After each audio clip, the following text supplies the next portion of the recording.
Good afternoon, ladies and gentlemen, and welcome to the Diversion Authority Finance Committee meeting for May 22nd, 2024. Don, would you please call the roll? Mayor Dardis. Here. Mayor Mahoney. Here. Mayor Carlson. Here. Ms. Thompson. Here. Ms. Johnson. Here. Mr. Redlinger. Here. Mr. Grimberg. Mr. Pepcorn. Mr. Peterson. Mr. Reeds. Here. Ms. Madriga. Here. Quorum is present. Thank you, Don. Item number 2 is to approve the minutes of April 24th, 2024. Move to approve. Second. Motion and a second to. Is there any discussion? Hearing none, all those in favor, please signify by saying aye. Aye. Aye. Opposed? Motion carried. Item number 3 is to approve the order of the agenda. It has been presented to you and in your packets. Move to approve. Thank you, Mayor. Is there a second, please? I have a second. Is there any discussion? Hearing none. All those in favor, please signify by saying aye. Aye. Opposed? Motion carried. Item number 4, we call on the Finance Director for the City of Fargo, Susan Thompson, for the approval of bills. On page 6 is the bills to be approved for the month of May. There's about 8 of them, total of $4.7 million. The large one at the top is primarily 2 flowage easements through the Cass County Joint Water Resource District. Are there any questions, Mrs. Thompson? Move for approval. Second. I have a motion and a second to approve the bills as presented. Don, would you please call the roll? Mayor Dardis. Aye. Mayor Mahoney. Aye. Mayor Carlson. Yes. Ms. Thompson. Yes. Ms. Johnson. Yes. Mr. Redlinger. Yes. Mr. Grimberg. Aye. Mr. Reeds. Yes. Ms. Madriga. Yes. And that is everyone. Thank you, Don. Item number 5 is a finance report. Again, we go to Susan Thompson, Finance Director. Okay, page 18 is the historic summary of revenues and expenditures. And then page 19 is the net position. So for cash, we have $237,547,953. That includes both the diversion project fund and the budget fund. And the liabilities, this meeting moved a little too fast. I'm waiting for a response. I do not know what that negative vouchers payable is. I suspect it has to do with the timing issue, but I'll look into that and get back to you all next month. So negative liabilities of $6,157,099. So the net position is $243,698,752. Thank you. Committee members, any questions regarding the finance report? A motion, please. We have a motion to approve. Is there a second? Sorry, Don, that was me. Move to approve. Second, please. I'll second. Thank you. Mr. Reddinger, seconds. Been moved and seconded to approve the finance report. Is there any further discussion? Hearing none. All those in favor signify by saying aye. Aye. Opposed? Motion carried. Thank you. Item number 6 is the cash budget report. It's on page 44 of your packet. We call on Mr. Paul Barthel. Thank you, Mr. Chair. Again, nothing out of the ordinary in this report in our cash budget. You see reporting in at $4.9 million worth of revenue for a year to date of $28 million, right on track. Again, keep in mind that the sales tax does lag by a couple months. If you also notice there too, and we'll get to this in a little bit, but we have not requested any of our legacy bond draws or SRF draws. We have not received that. We have just requested those reimbursements within the last month for this year. So we should be seeing some dollars coming in from that. So next page. Our overall level 1 summary, again, largest expenses has been in lands, much like your previous financial report, reimbursement for lands, and then also we're looking at a lot of third-party mitigation costs that are coming in. Those are utilities, those are work on the Christine levy, those are some other MOU requirements that we are paying for through that. So To date, we've spent a little over 38 million, and so fiscal year remaining, we're looking at about $178 million left in our cash budget for this year. So, Could you, on line item number 2, milestone payments to the developer, yes. what type of payment has that been? As a milestone payment to the developer, those are laid out within our P3 contract within there. And once a project reaches interim substantial completion, a portion of the diversion channel reaches that substantial completion, then the developer can apply for a milestone payment. And so while they are continuing on and coming close to completion on several sections of the channel, they have not hit that point yet, and so we have not seen any requests from the developer for any milestone payments. That's why it's at 0. Very good, thank you. And then last page. Operations, authority operations. Again, cost to date, we're looking at just over $500,000 to date. And then so the remaining budget is still well within the $1.65 million. So we are tracking very well on that budget also. Very good. Any questions? Any questions, anyone? Thank you. Thank you. Paul's report is for information only, so we'll move on to item number 7, is the DA Board approval contracting actions. Again, we'll call on Paul. Thank you. Attachment is at page 51. We have 2 actions for your consideration today. The first order is a task order amendment, task order 16, amendment 0. And that is with Cass County Electric. This is the initiation of some of the work in the upstream mitigation area associated with the Oxbow substation and the relocation from that. This is to get some power lines out of the way for the OHB levee that is being built on the north side of Oxbow.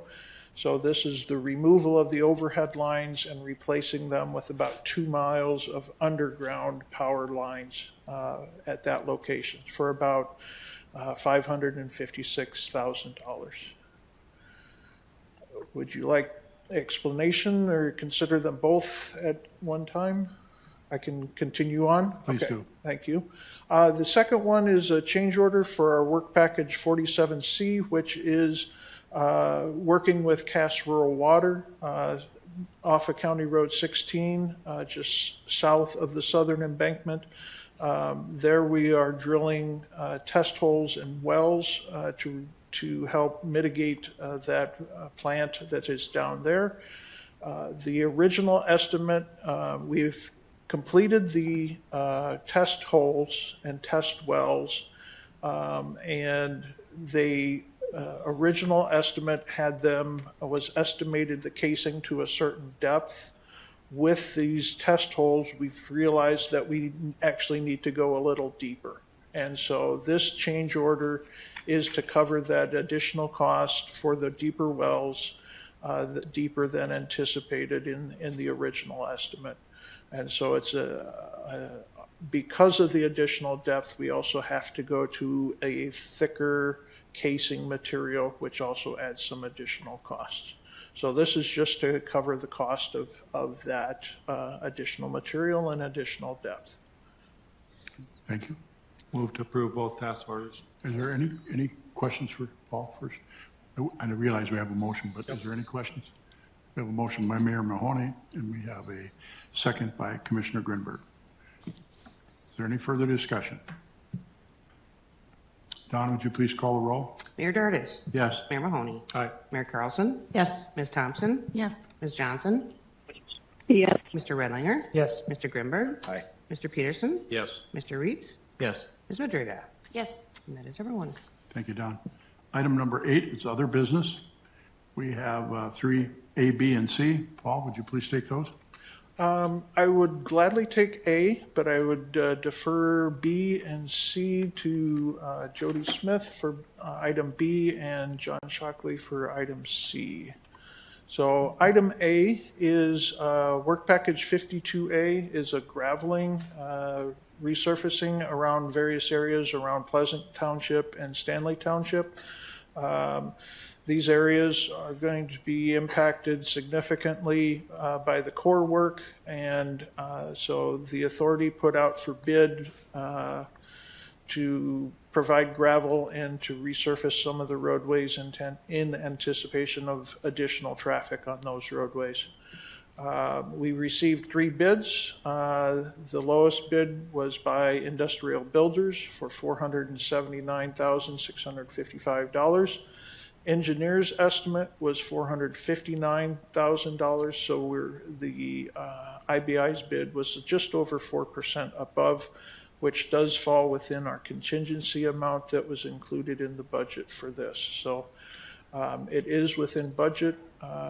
So our recommendation is to approve and award the contract to Industrial Builders for the amount of $479,655,000.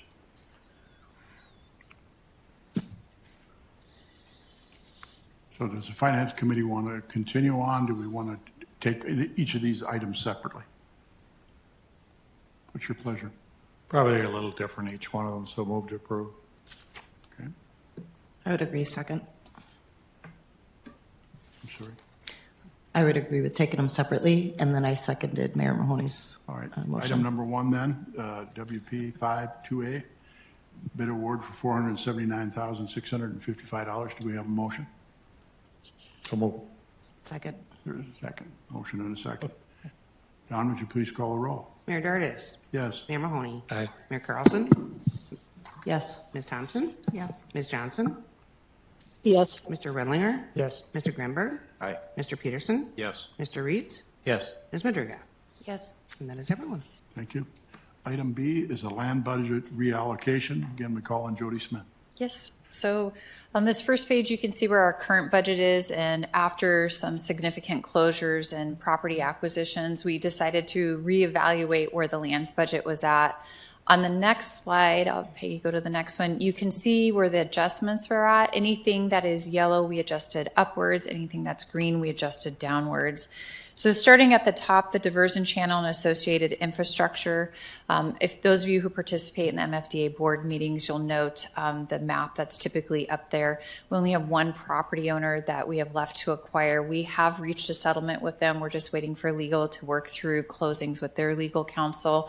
The $1.5 million that will remain in this line item is sufficient to meet the needs of that closure. So hopefully we can close this year. I know legal's been working on that for about 1.5 years now, and there's some complexities with some easements, but we're feeling fairly positive about that. The next line item down then is the Southern Embankment and associated infrastructure. We are going to adjust this up approximately $15.5 million. This was anticipated.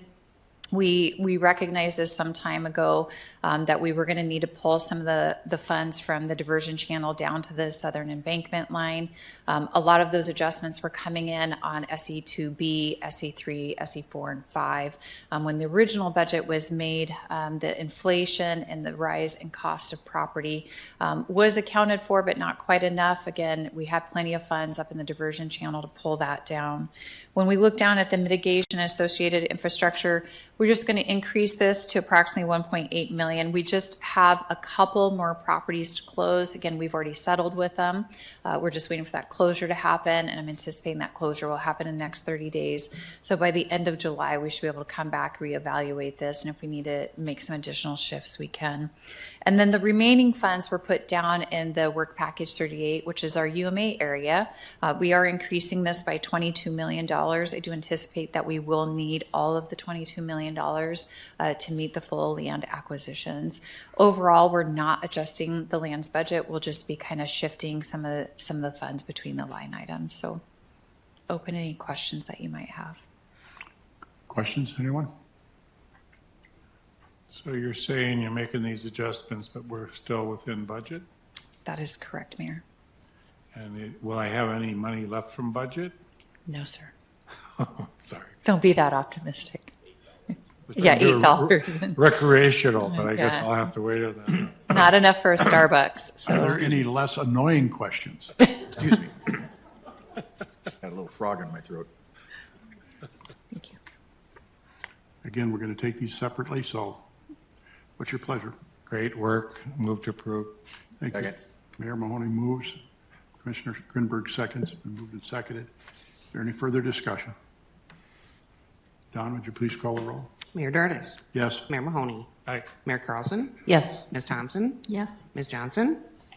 yes, Mr. Redlinger. Yes. Mr. Grimberg. Aye. Mr. Peterson. Yes. Mr. Reitz. Yes. Ms. Madrigal. Yes. That is everyone. Thank you, Don. Item C is a resolution related to the automatic issuance and exchange of temporary authority loan improvement warrants.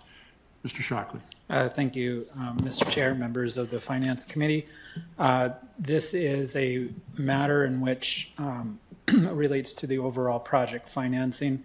You may recall that 3 years ago when we issued the WIFIA loan as part of the WIFIA loan security, WIFIA required that they essentially be the senior lender, which meant they wanted to have not only a share of the sales and use tax revenue, but they also wanted a portion of the assessment district essentially carved out for them.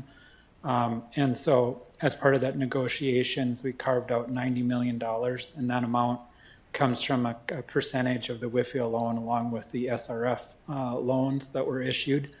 And the SRF loans are what we refer to in the finance industry as on parity, meaning that they're equal to the WIFIA loan because of the state programs and the WIFIA programs. They kind of argue which one should be superior to the other, and so they decided they should be on parity.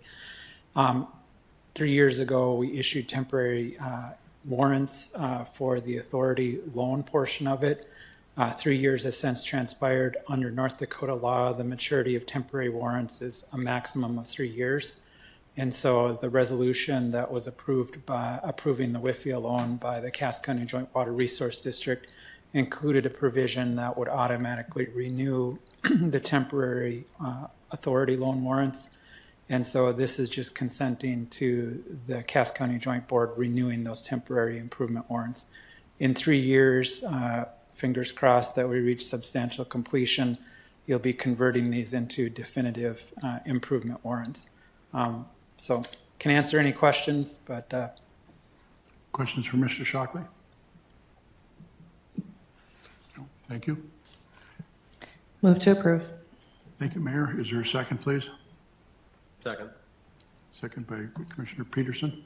Been moved and seconded to approve the resolution related to the automatic issuance and exchange of temporary authority loan improvement warrants. Is there any discussion? Hearing none. Don, would you please call the roll? Mayor Dardis. Yes. Mayor Mahoney. Yes. Mayor Carlson. Yes. Ms. Thompson. Yes. Ms. Johnson. yes, Mr. Redlinger. Yes. Mr. Grimberg. Aye. Mr. Peterson. Yes. Mr. Reitz. Yes. Ms. Madrigal. Yes. And that is everyone. Thank you, Don. Does any member from the Finance Committee have any non-agenda items that they'd like to bring up at this time? Or any of our staff have any non-agenda items that they'd like to bring forward at this time? All right. Our next meeting is June 26th. I thank you for your time. We stand adjourned.